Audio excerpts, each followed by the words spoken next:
will continue with this. Suppose if the radius increases, as I have told you, what is this? Force is inversely proportional to r square. So if r increases, force decreases, right? If r increases, force decreases. I am going to show this thing from this experiment. So you can visually see this. What is this actually?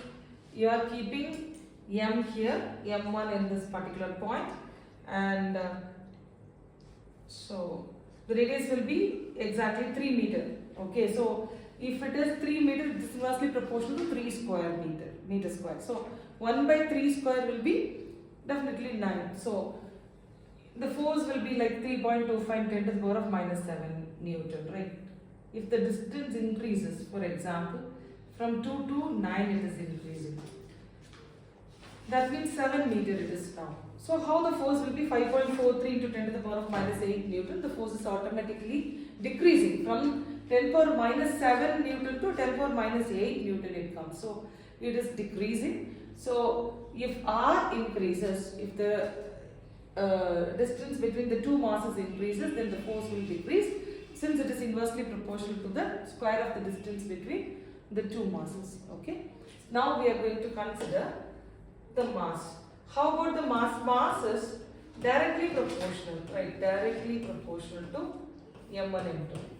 So directly proportional means the product of the masses are directly proportional. Suppose if you increase the mass, the force has to be increased. See, now the mass is 5.4 for this particular mass. Mass m1 is 100 kg. Mass m2 is 410 kg. Okay. Suppose if you increase the mass, then what will happen? So that is what we are going to see. Okay. So I am now going to increase the mass.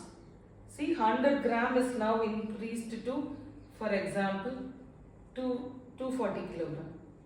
So 240 kilogram it is increased. See the force now.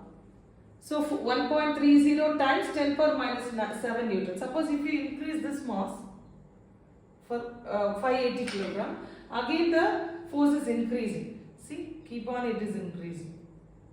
Okay. You may see right now the force is increasing, right? So if the mass is increasing, the force might be increasing, since it is directly proportional to the product of their masses. This is the basic concept you are understanding from the simulation. So based on this, we are going to find out, we are going to do some problems. I've discussed already about all these problems. Suppose if you are given some values, you can be able to find out the problems, solutions, okay, with that values. One problem we will solve right now. The force between two masses is 5 Newton. What is the problem? Better write. Take a note of this. What is that problem? The force between two masses. The force between two masses is 5 Newton. If their masses become doubled, if their masses become doubled,